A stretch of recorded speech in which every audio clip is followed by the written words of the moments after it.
first alert preventing the spread of bird flu in Wisconsin. It's been detected in dairy cows in 12 states, and now Wisconsin officials are requiring cows get tested. Aisha's at the First Alert Safety Desk. Good morning, Tammy. This comes after the H5N1 pathogen has been found in places close to home: Iowa, Michigan, Minnesota. So some of our neighbors.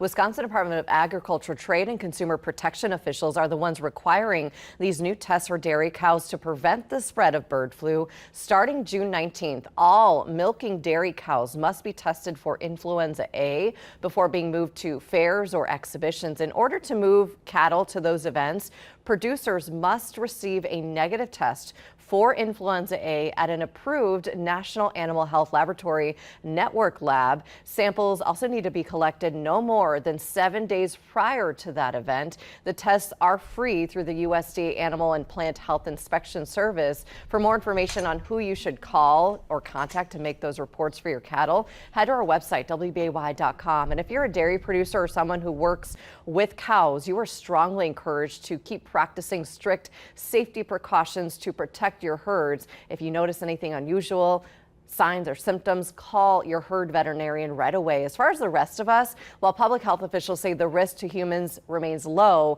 they are growing concern and want to make sure that risk stays low. Steve.